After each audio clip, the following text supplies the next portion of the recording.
everyone. Welcome to Crowd Forecast News, episode number 185 for June 18th, 2018. Today we will be discussing the 247th weekly report.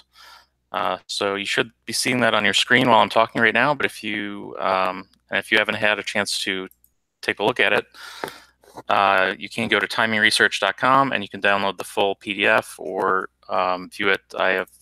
I've been posting it as just a blog post for the last few weeks, so you can read it directly in your browser if you would like to do that. My name is David Kosmider. I'm the creator of timingresearch.com, and I have Dave Landry back to moderate today, so I'm going to go ahead and turn it over to him.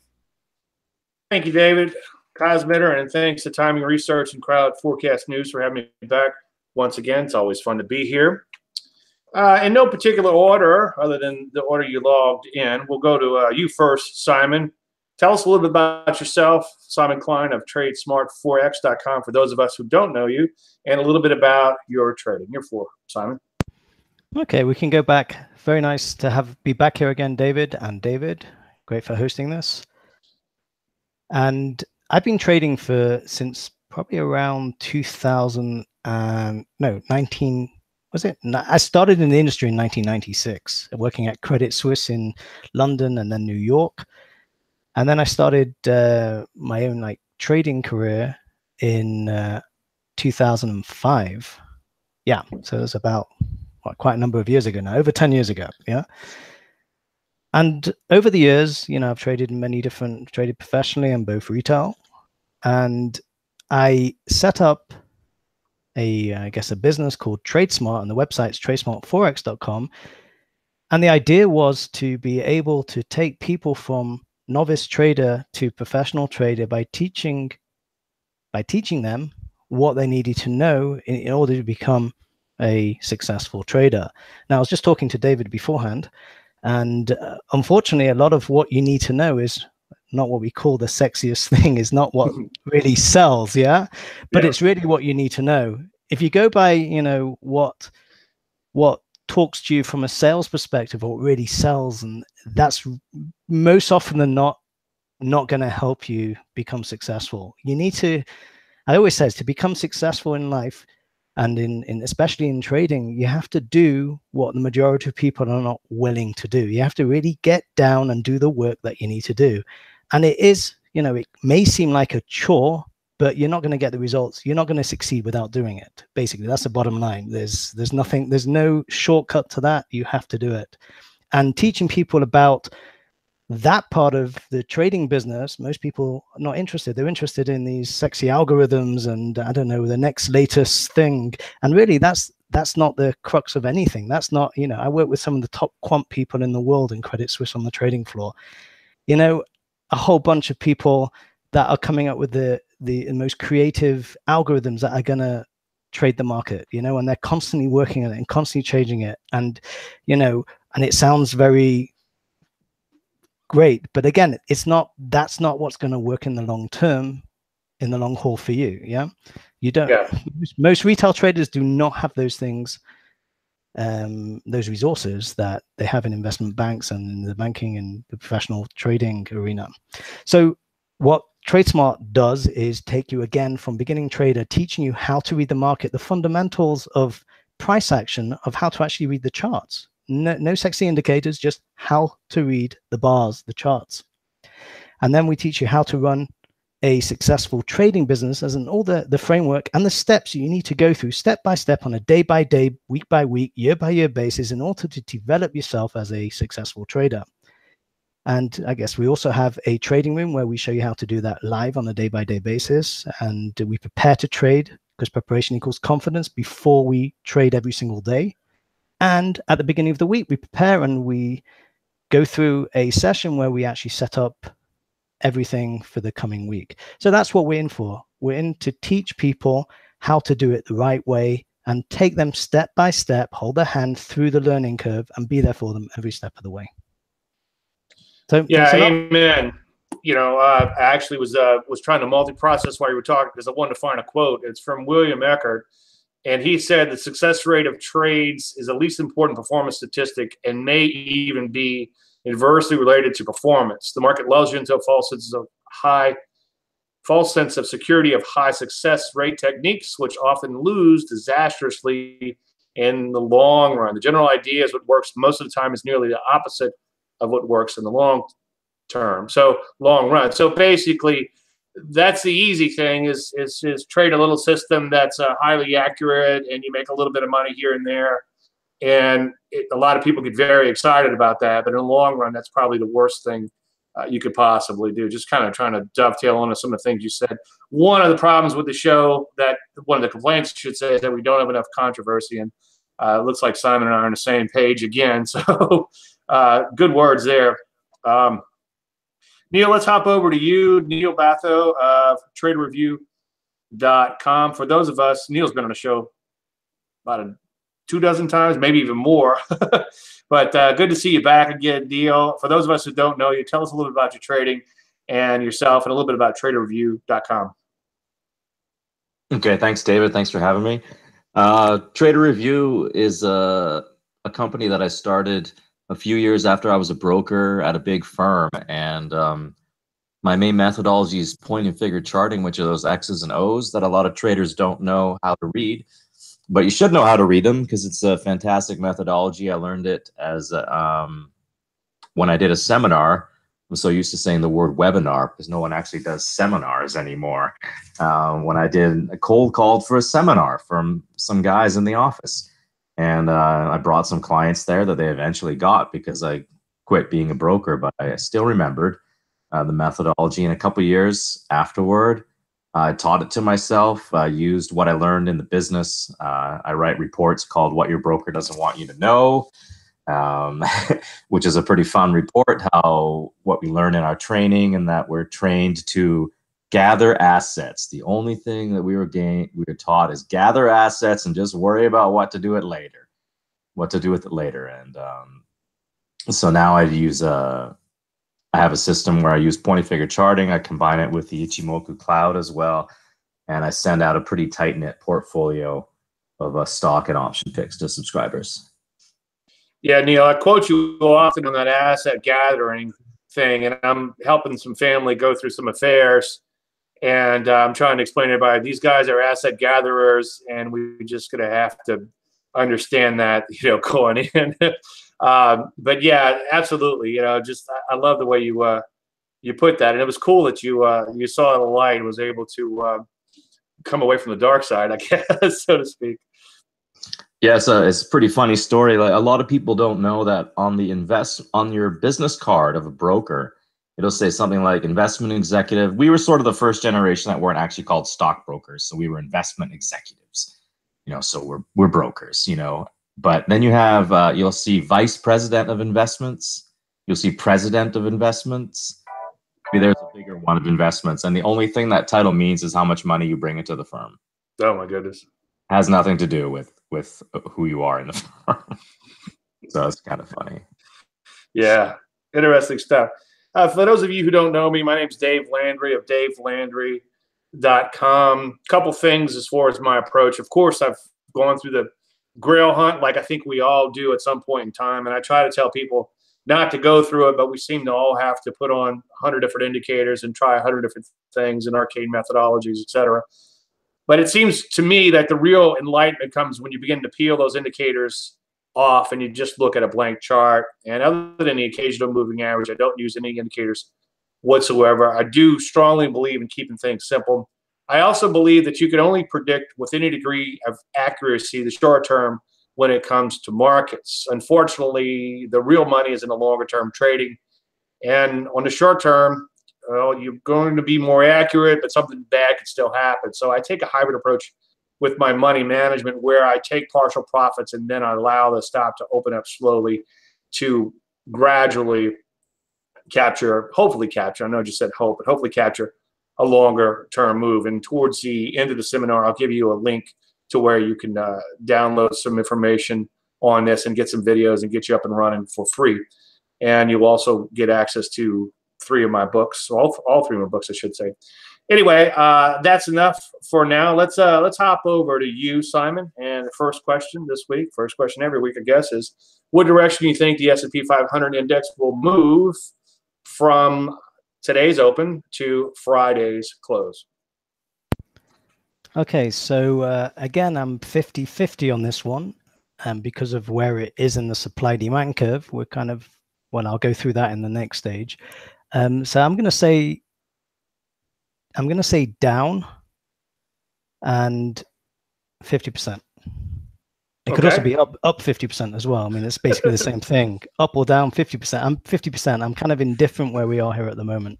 Gotcha. Well, in the next phase, as you know, we'll give you'll give us your reasons why you're toss a coin. All right, Neil, let's go to you. Same question. I think out of all the times I've been on the show, this is the most difficult one to do. Is there sort of some hedging we can do? Like, I'm going to go with up. And the reason I'm going to go with up is because the market gap down this morning and it's been rallying since the morning. That's usually a good sign. And my long-term indicators haven't turned down, just some short ones.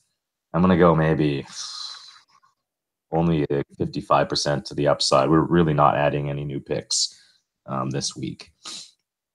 Okay. I'm going to go up, and I'll flesh those reasons out in a minute. But I kind of agree with both of you guys. It's not really a strong definitive trend one way or the other, but I'll give you a few reasons why I guess I'm slightly bullish. So I'll go with the up and 60%, and we'll get to those reasons in just 1 second. In fact, I think the next question is going to ask those reasons, so we'll go to you, back to you, Simon. And oh, by the way, if you want to, as you guys know, feel free to share your charts when we get to these discussions. Okay, for your answer to number one, share your specific reasons you think the S&P will be headed lower or possibly higher. Simon, and feel free to share charts if you want to, if there's anything worth showing. Okay, so let's share the charts again. So let's go through this top down like we do from the monthly chart down. So I'm going to make every chart big to make it easy for you to see this. Cool. So we had, this month we sold off, and then we kind of were chopping around these few months. And at the end of last month, we kind of turned to the upside. We kind of the market pivoted here. We're still in an uptrend on the monthly chart, and we're moving to the upside. So we're still bullish on the monthly chart. Basically, we've established, we're still in a monthly uptrend, and we've still got room to move. But the problem is, we get down to the weekly chart now, you can see we're in this sort of area here, and two areas where we sold off in a pretty strong way. And we kind of, this is very typical kind of base shakeout to the downside, back and then above the base, but we're getting caught by this level of selling pressure, supply here, and we've got here, this whole zone is supply. Yeah. So in order to get bullish here, I mean, we are bullish on the monthly chart. If we base here longer, then we're likely to go up. But I think the reason why I said maybe a bit likely more to go down, because we've just had a move up into the supply area. So usually the market's going to pull back. If it holds the pullback, then we're going higher. And then we have to deal with this area whereby we may pull back again. If we do that, if we go above this area, then we may pull back a little or go sideways, and the odds are breaking up and going to new highs increase tremendously. Yeah? But we're still in this problematic area, and the market is kind of, if you look at it, we are edging up, but we're really kind of sideways. Yeah, this is kind of, all this action here is kind of sideways action, and we're at the top of this sideways kind of base. And that's never a good place to really put a long position on when you kind of overbought into supply in a sidewaysy moving market. I mean, this is a sidewaysy moving market that's been going since the beginning of the year, basically. After this move down, we've kind of been consolidating sideways. Now, again, if we look on the daily chart here, we just zoom out, you can see these zones here. We've got this zone, we've got one here and one here. And this is what we're dealing with now. We're being pushed down by this zone, trying to get up, but being pushed down. Bigger time frame, still bullish, but we may get an intermediate pullback, and we'll have to see how that, where that lands or where that pulls back to, and if it's bought or whether it's sold. At the moment, I'd say bullish, bigger time frame with caution because of where we are in the supply demand curve on the smaller time frames. So that's Simon, why what are those support Oh, I didn't. I thought you were done. Sorry. What are those right. support lines on that daily chart? Support and resistance. Where are lines? these? Okay, so this is what I teach in my training, is how to allocate. So it's a kind of an objective way of figuring out where the institutional, primarily where there's imbalances between supply and demand in the chart. So when you get big moves, for example, a big move from an area would be there's an imbalance, there's more supply than demand, and it started here, and likewise here or here, as you can see. So this is a start of big moves to the downside. And likewise, we've got intermediate, moves to the upside. When you have a push up in one direction or the other, that usually marks the beginning of the move, is where the most of the imbalances. So more likely when price goes back to those areas, then you can see those orders are still unfilled, and price will never go above that area. It can't until the last order on the sell side is filled. So I know in a high probabilistic way where the markets are likely to turn before price gets there. Now, if you go and look at the timing research show from, I don't know, when I was on last month, and you'll see these lines were there last month, and we know ahead of time this is likely where the market is going to turn, and you can see. So if you want, go back and check last month's, or when I was on. I've got it on my website as well, or on my YouTube channel, a link to all of those, and you'll see these lines were there, not after the fact, before. So it's important to know that when you're trading, so you know how to manage risk and where potential profit targets are on the long side or short side, where markets likely to turn down or up. So this is what these lines are. They're not it's not an indicator. It's put on by myself. Okay. Are you using volume by price or something like that, or No, nothing to do with that? I'm just using pure charts, pure candlestick charts, and from there I can do everything that I need. Again, I've done this for many years now, and again, it's a lot of trial and error when you pick zones and the price. If the price was to go straight through every time I picked a zone, I know, well, what am I doing? So that's what I did over years. I picked zones, and I know, and once that turned, once where price turned, I went into greater detail. Why is that happening? I used to compare the charts and do that over like 10,000 hours of that, and you get to some pretty in-depth understanding of price movement in the market. So that's where I've kind of got to with that, and I can put them on pretty quickly now. And just by looking at the charts, I can see where those zones are, and we can have a look at the lower time frames of almost. I mean, you can see this here, where these lines were drawn beforehand. You can see where this is exactly where the markets are turning on these lines, and we can look at other. When we go and talk about a trade idea or whatever, I'll show you some other charts, and you can see ahead of time where the areas are and where the markets turn. What'd be cool is when you draw a line, put the date on it. That'd be kind of cool. Yeah, that's a good idea, actually. And these are also these are not. By the way, people get taught that they call it support and resistance, or join the peaks and the troughs, or whatever they do. They're not lines, they're zones. You see, these are zones. Between the lines marks a zone. And you can see it didn't touch the line, and it went into the zone and then kind of dropped off. And you've got trading ideas from that. You could pick these zones, and then you could trade on the short side here when the price reaches this area and take it down, to however far it goes to the next opposing area, which is potentially down here. And again, knowing where those zones are ahead of time, you can map the market out. It's like where the institutions are buying and selling, where the big orders are, where they put them. And institutions generally put those orders in areas for clients or whatever, and they leave them there until those orders are filled, because that's where their clients want to fill their orders. They say, fill me, sell me the E-mini futures in this zone. So there you go.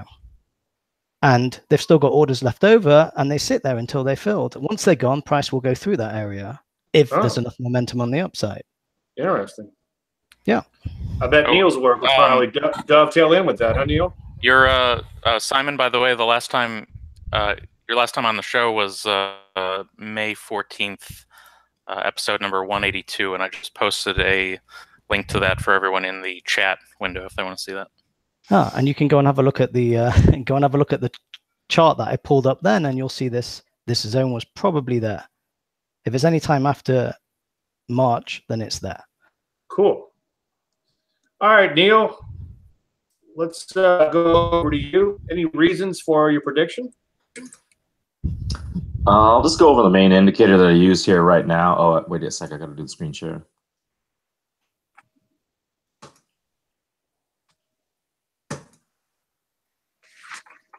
Screen share. Oh, it says not responding. Maybe you should go, David. You want me to go and then you can work on yours? Come back to me. Yeah, absolutely. Absolutely. Just give me 1 second to do a screen share. This is a link I referred to earlier. By the way, this is, we need to get a little feedback. I don't know whose mic is feeding back, just FYI. DaveLandry.com/CFN, and get to know me first for free.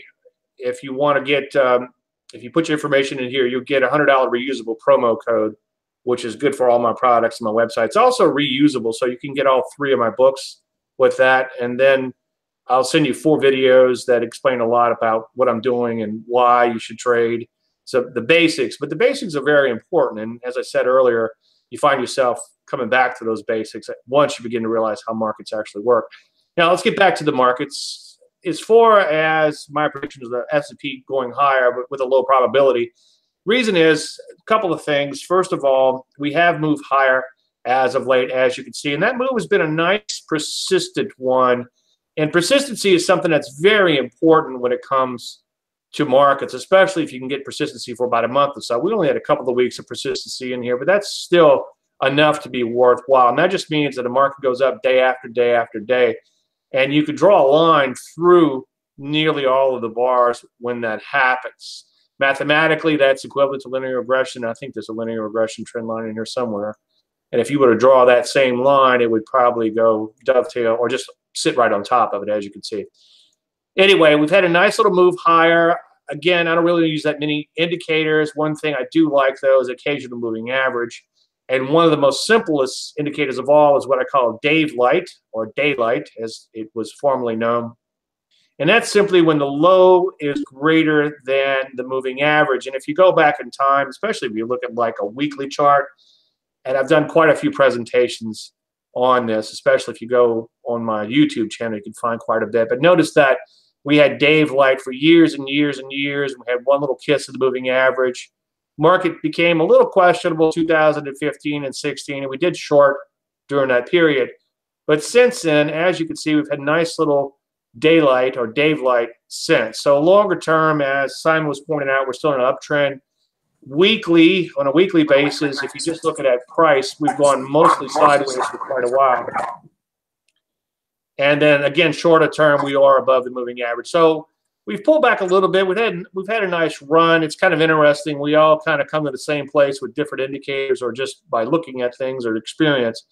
But I would say 2,800 would be a little resistance in here. That's why I'm not crazy bullish.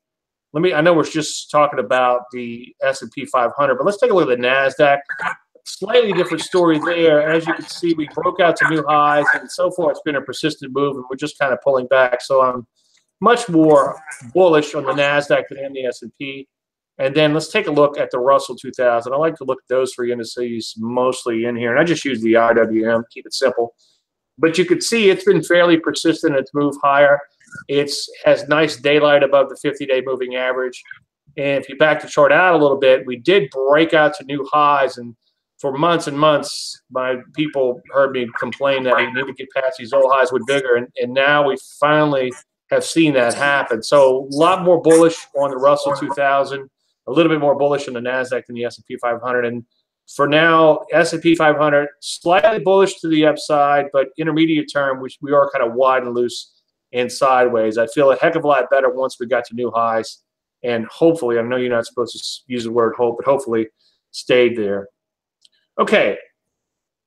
And by the way, guys, if you have a trade of the week, start thinking about that now, because we'll get to that in just 1 second. But Simon, we're going to go to you with the question of the week. Oh, Neil, did you get your charts up and running yet? I'm sorry. Neil may be muted. We had some mic issues early. Neil, were you able to get your charts up to show us your analysis of the S&P 500? Okay, Neil may be resetting things. While Neil's doing that, Simon, let's go to you for the question of the week. And let me read it directly off the sheet. And Neil, just jump in whenever you're ready there, buddy. Okay, the question is, what trading platform or broker do you like the best for executing your trades? And that goes to you, Simon, first. Okay. I don't really have any huge preferences. I like Thinkorswim platform, as you can see, for charting. And I use various brokers for whatever I'm trading, different things. I have different Forex brokers I use for various different accounts. And yeah, so nothing that, I wouldn't, nothing particularly that I would recommend to anyone, but I like the Thinkorswim platform. I like the charting on it. So if you want great charting, Thinkorswim's a great platform for that. And do you trade off the Thinkorswim platform itself, or is this mostly for your charts? Mostly use it for charting. Okay. Yeah, I probably want to pick your brain on that one offline, but that's interesting. I noticed you were using Thinkorswim. Neil, were you able to get your mic back up and running? Yeah, I'm back, so I can go into some screen sharing. Yeah. Okay, let's go back to your reasons on the market movement. So the chart should be showing up.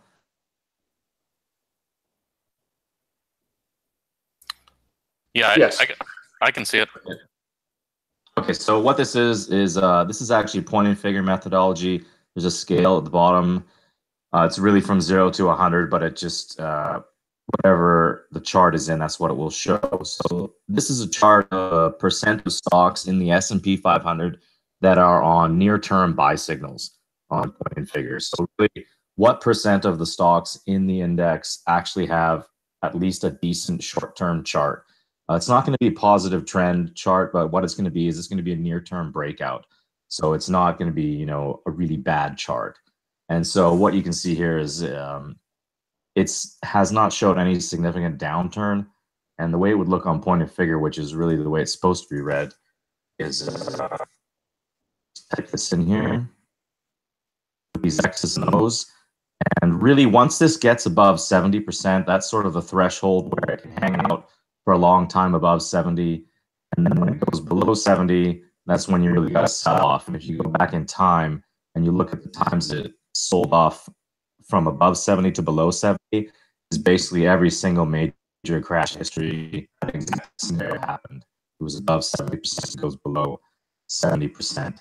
And so the reason I'm a little bit cautious this week is if I type in this indicator, this will show the percent of stocks in the S&P 500 above their 50-day moving average. So it's a more shorter-term indicator, and it's kind of turned down a little bit from 74. It's at 70 right now. But really, the big indicator is the one that I showed you before on the bullish percent. But I wanted to show something here really cool before I forgot.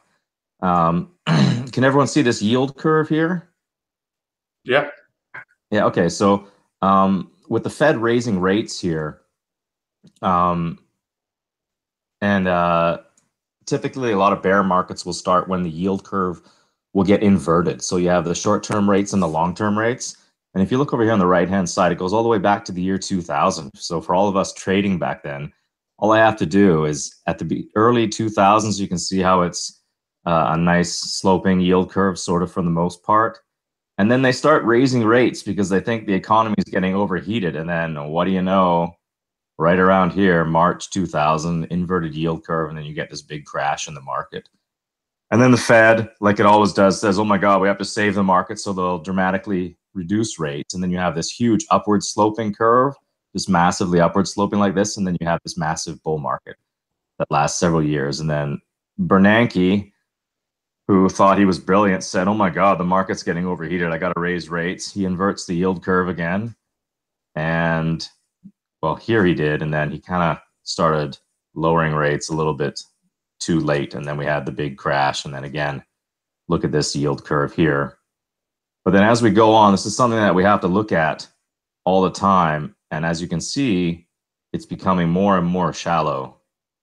And so if they invert the yield curve, that's going to be a sure sign where you got to really look to get out of the market. I mean, read the charts as well. But if that yield curve goes inverted, don't say that I didn't warn you.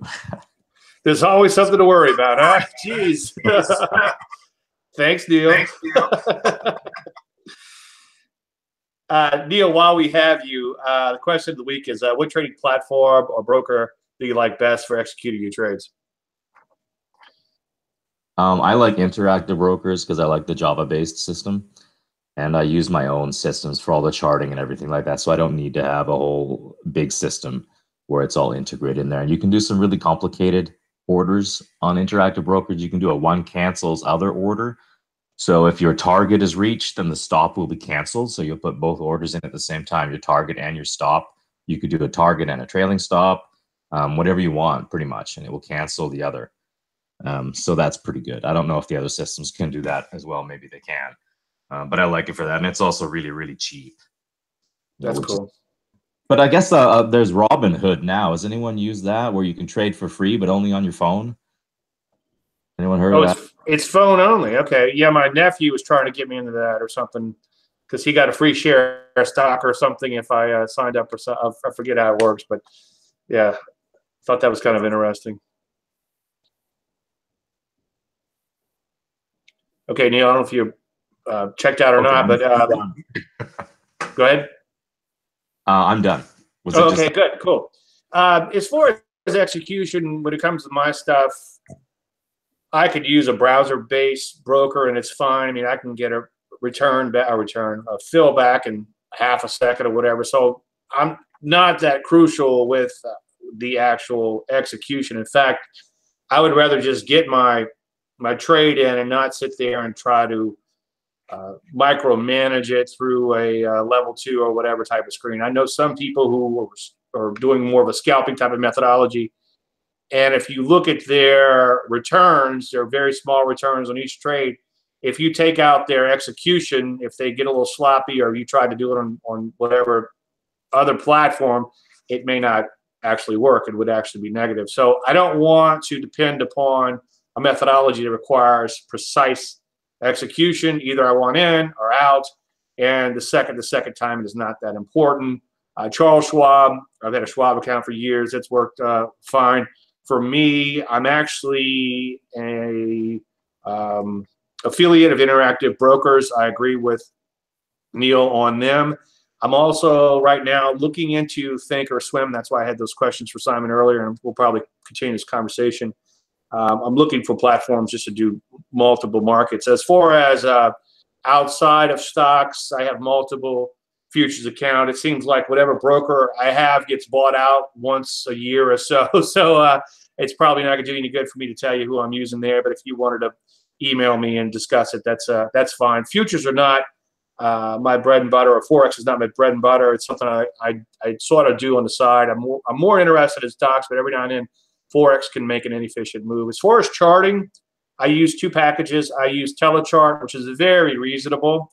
I noticed Neil uses stock charts. I do occasionally use stockcharts.com. They have some really cool things there, and it's kind of nice to just have something in a browser if you got to pop up and show somebody really quick on the road or wherever, or on their computer at least.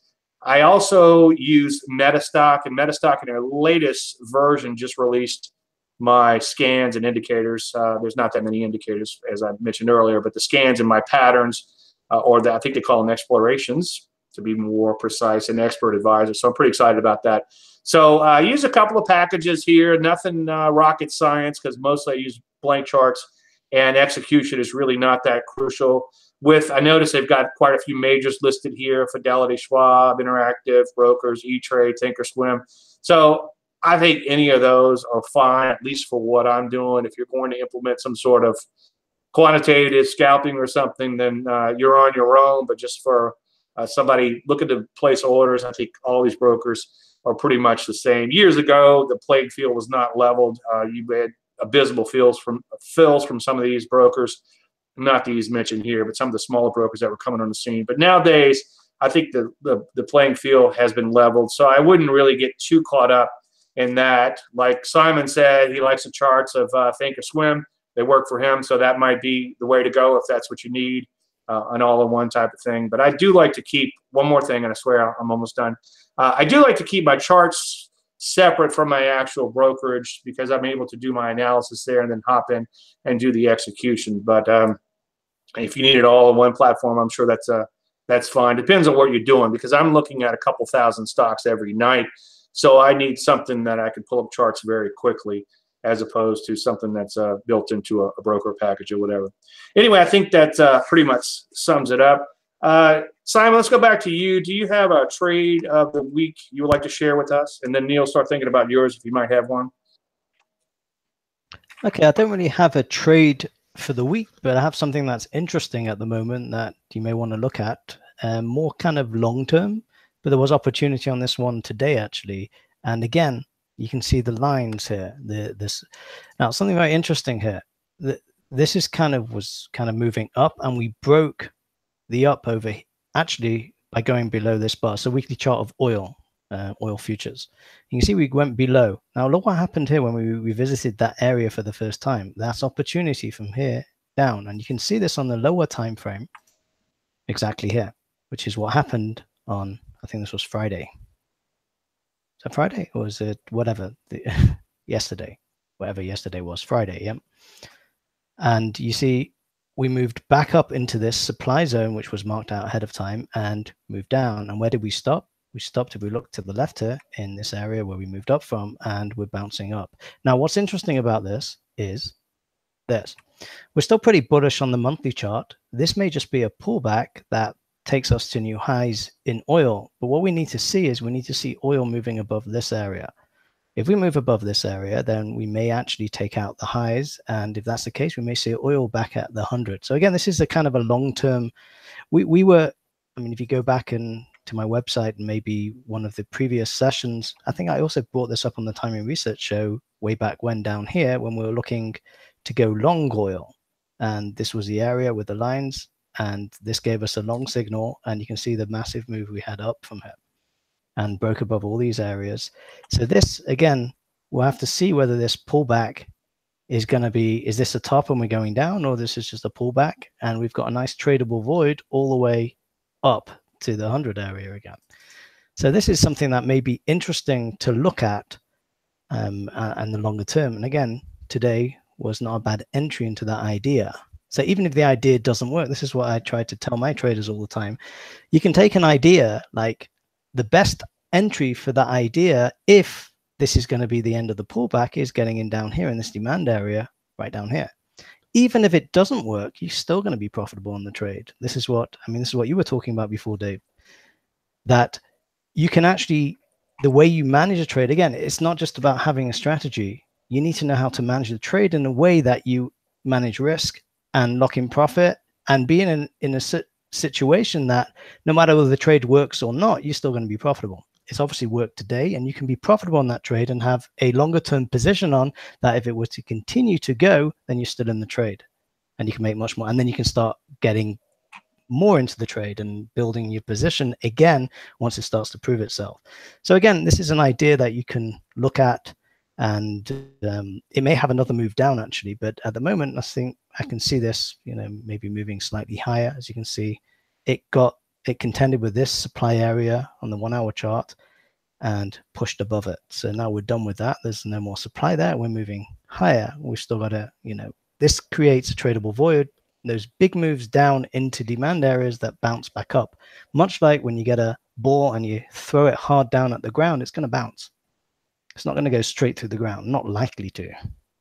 Yeah. So this is what's happening here. You know, supply and demand, that's what causes price movement in every market since the beginning of time, and it will till the end of time, and that's never going to change. So if you learn the fundamentals of price movement and understand the reasons why price moves the way it does, that will give you an edge over anyone else in the market that doesn't understand that, doesn't have that depth of understanding. It will also, from a psychological perspective, give you that confidence to take the trades, because you understand not just, oh, this line crossed that line, oh, that's a buy signal. You've got no idea why it's a buy signal, or buying someone else's, I don't know, signals that you take and you've got no idea why they're working or what they're doing or why they're not working for that matter.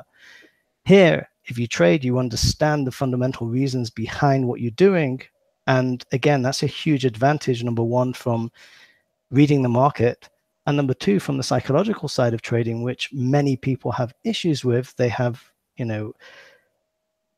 trying to overcome, or as we say, getting out of their own way in order that they can be successful. They keep tripping themselves up all the time and get emotional about the trades. So in order to counteract that, if you understand how to read the charts and understand what you're doing in a deeper way and really see results with it, then you can trade with much higher level of confidence and a lower level of emotion, so to say. Now, there's no problem with having emotion when you're trading, but don't let it impact your trading results. That's the key. Yeah, and one of my reoccurring speeches, and it's from the research of Denise Shaw and Damasio, is that you cannot remove emotions from anything that you do in your life. There will be emotions. If you do not have emotions, then you'll be clinically placed in an institution, or you'd be dead in a week. So you just have to embrace those emotions. But I like what you said. Once again, no controversy about what is. You may want a certain thing, and what's the market wizard's line? Intuition versus intuition. You may want a certain thing to happen in the markets, but unless you're Bill Clinton, what is. And if the chart is showing you something that you've spent, and I heard you throw out that 10,000 hours, which is seems to be the magical number, but if you spend 10,000 hours studying charts and you see something that's a repeatable pattern, then by all means you have to listen to what the market is telling you. And it sounds a lot easier said than done, but that's the secret, if there is one. All right, Neil, we give you enough time to get up and running again here. As far as, you have any ideas for trade of the week? Yeah, first, it's funny. One of these quotes I remember now from trading when we're talking about these types of things is that when stocks go up, everyone's pretty much a technical analyst. Yeah. Wow, breakout buy signal, triple top, boom, momentum, MACD, and then it starts turning down, and then you're like, oh, no, they have a great product. The product will be successful. I'm just going to hold. And then oh, no, they got some new thing that's past round one of FDA approval. Oh, I'm going to hold, Yeah. And fundamentals will never, ever, ever bail you out. Maybe in Apple, they'll bail you out on a 20-year time horizon. Yeah. Or something. But, I mean, even you look at a stock like Apple, I mean, it's had, 90% pullbacks? How many times? Oh, yeah. I mean, come on. And I've actually, it's so funny, I actually bought the domain. Don't confuse the issue with facts, So. Yeah. Anyway, you ever traded the week for us, Neil? I don't this week, unfortunately. Okay. I like to come out, but I have one trade that I'm holding just for my readers. We're up about 5%. It's kind of trading independently of the market. Been watching it for years. But I actually brought up something funny that these guys are not watching the timing research show, obviously, but I'm just going to share my screen here. If anyone remembers this, remember this guy? Mysterious trader 50 Cent made $200 million last week as the market blew up from several months ago when the VIX absolutely exploded. And I caught this funny headline just a few days ago. Mysterious trader known as 50 Cent appears to be back. More stock market chaos. Not actually 50 Cent there. I guess they threw that in there. That's funny. Look, appears to have made some new bets, and he likes to buy VIX call options around the 50 cent range. So his name is 50 Cent. Oh, funny. He's been placing some huge ones last week, and so far they are not paying off.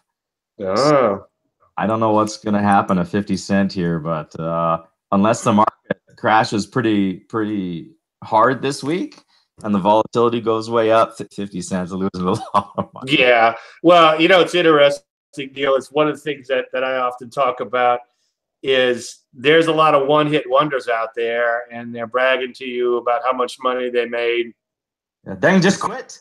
Sometimes 20 or 30 years ago, but they make it look like, hey, if you get my secret system, then you too could have these ridiculous returns. And so you got to be careful of these one-hit wonders, and that's the big thing with trading. It's like, is it repeatable?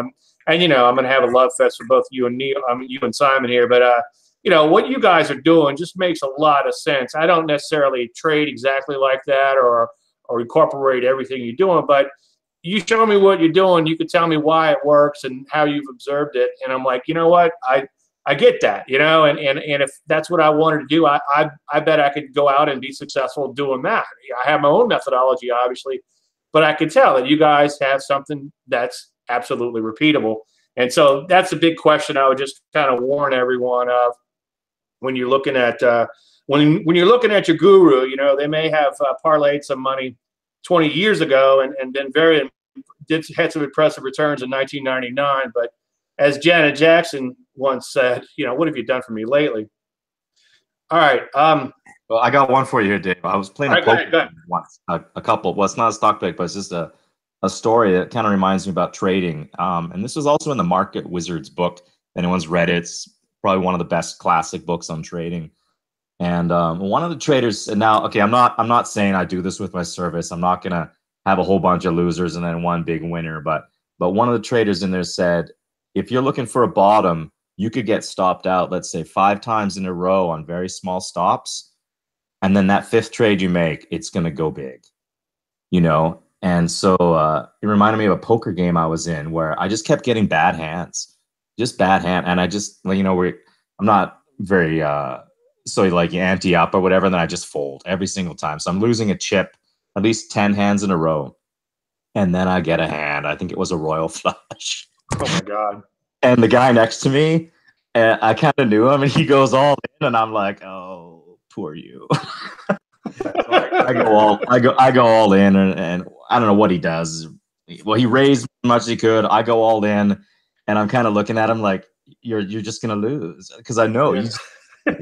And I won, like, you know, I mean, we're not playing with a lot of money, right? Because we're all college friends, and so I win the whole pot. And I'm thinking to myself, if I'm in Vegas, I go home.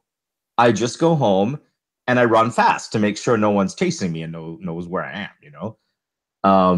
But I'm staying with friends, and it was pretty early in the game. I had to keep playing. Oh. You know, and I lost about half of what I had because I had to keep playing, you know? But yeah.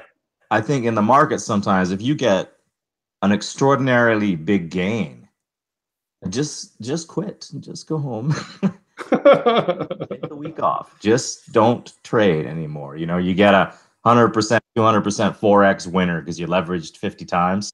Yeah. Just take the week off. Please, just take the week off. And that's all I had to share. Gotcha. No, good stuff. I don't have a trade per se. We are long this particular stock, BILI. I just want to show you a simple pattern. We actually got long, I believe, on this day here on a pullback, but I'll show you even simpler pattern. This is a 5-day moving average. When Snapchat came out, so I'm going to show you a little trick here. And I wanted to come up with something simple to show everyone how to avoid getting into a crappy IPO, because we knew Snapchat was overhyped and all, but, you know, the market is a final arbiter. So all I said was it would have to have a low greater than its 5-day moving average, which would keep you from trading the stock the first week of trading. And then it would have to close at a new closing high. And there's a few little caveats to that system, and I have an article or two on my website on it. But let me just show you what that looks like in a stock that we're currently long. So the rules are pretty much it has to close above its 5-day moving average. You have to have daylight, or daylight as I now call it, and then it has to close at a new closing high. So it would actually got you long here.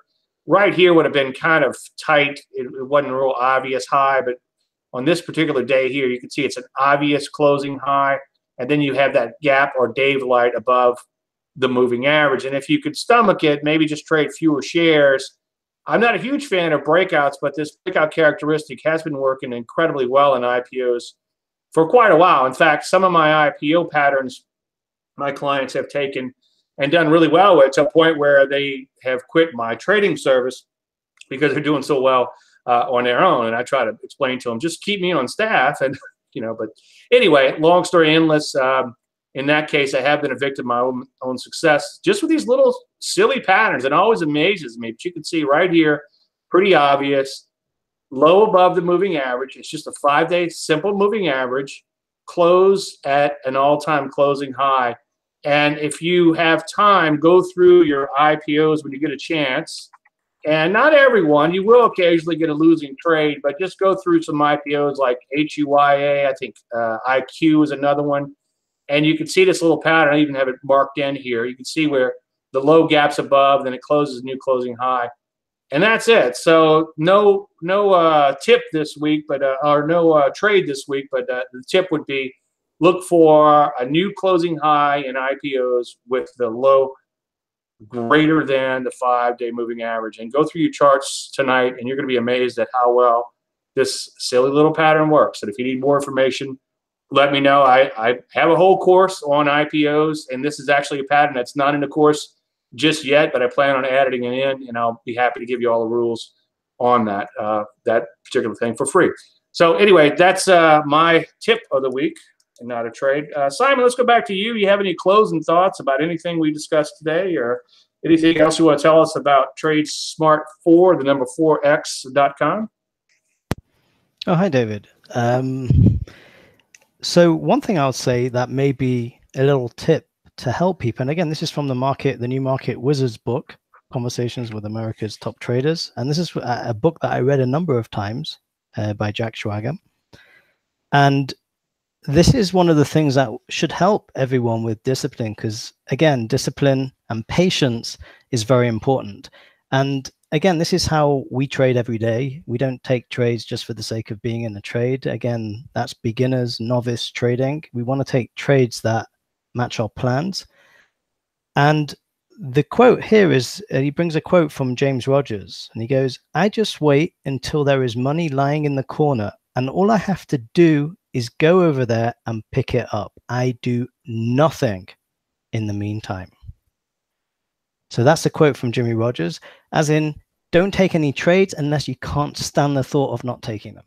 And yeah, I mean, you could, if I get hit by a beer truck, you can take over my webinars. That's like every webinar of mine. I quote Jimmy Rogers, and then I call it the can't stand it test. Absolutely. And it actually works. Controversy. It actually works. There was a trade I took a while back, and I wasn't at my computer, and we had to go out for a meal. So I went out with my wife, and we're sitting at this meal, and I'm sitting next to also he's a big institutional trader, and he's he's telling me he's in a trade at the moment, and he's telling me it's about a $400 million position. I'm like, okay, I'm not in any positions that size. He's an institutional trader, so I actually trained him, funny enough. And so I pulled out my phone. I'm looking at my charts. I'm saying, I'm waiting for this thing to happen, and it happened during the meal. So I put the trade on, and it was one of the biggest winning trades I had actually for the whole month. Basically, it made the whole month.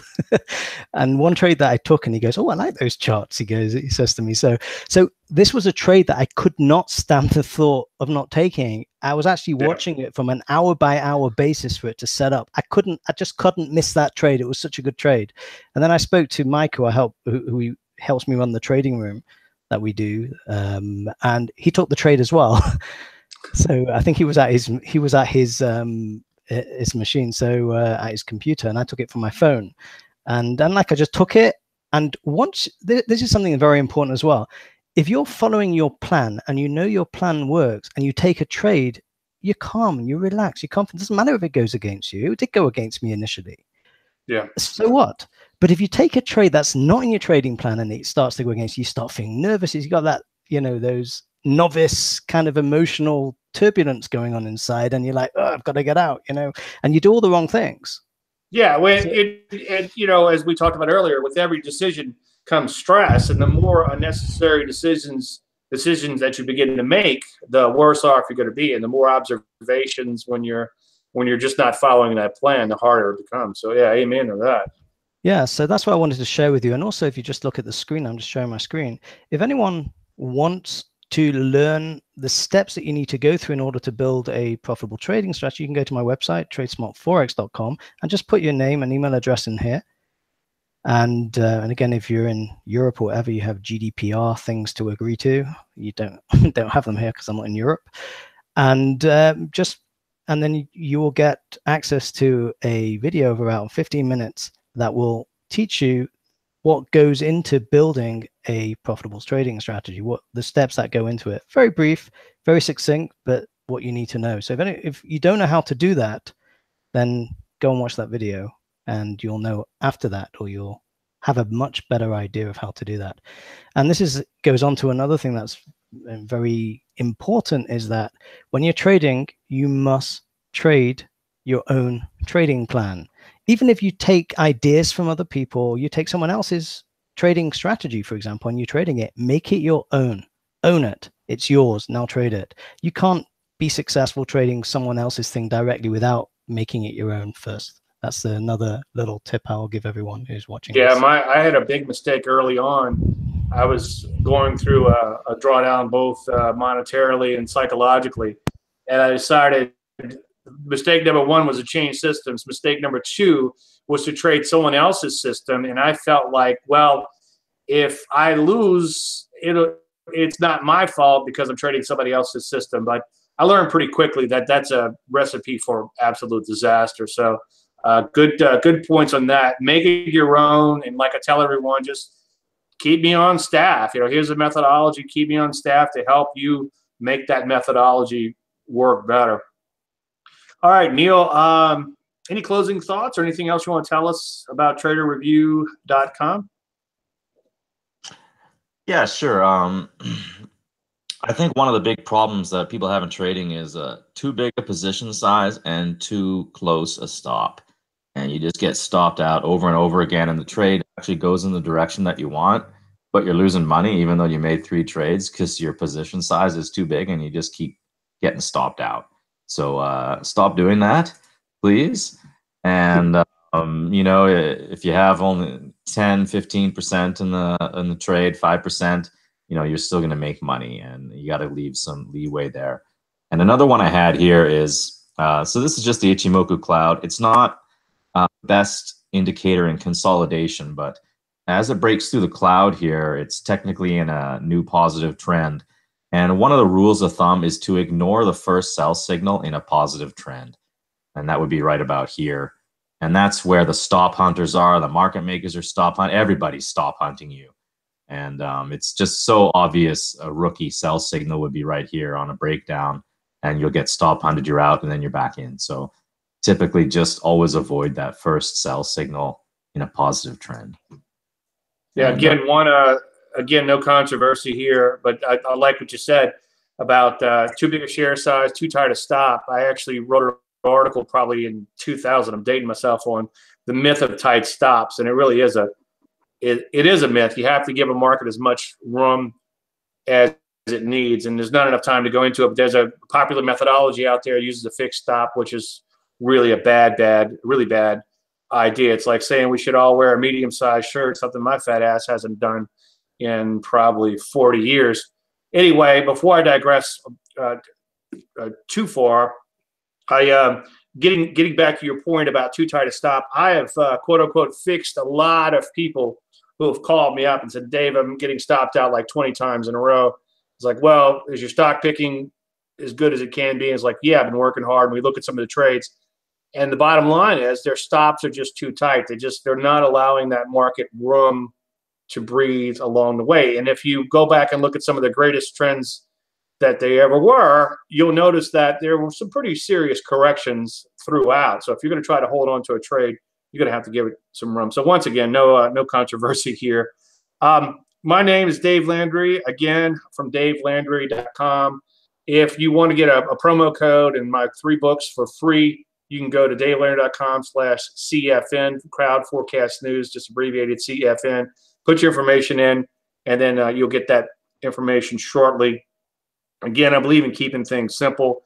Any unanswered questions, you could email me directly at dave@davelandry.com. I want to thank, again, I think this was a really good show. I really enjoyed you guys as usual. I got excited when I saw both of you were on here because 2 people that I respect, Simon Klein of TradeSmartForex.com and Neil Batho of Trader Review. timingresearch.com. So thank you guys for coming on, and thanks to David Kosmider and Timing Research and Crowd Forecast News for having me on once again. So David, I'm going to turn the show back over to you. Thank you. All right, thanks, guys. Just a reminder for everyone watching, if you're watching on YouTube, be sure to hit the subscribe button if you haven't yet to get updates on future shows.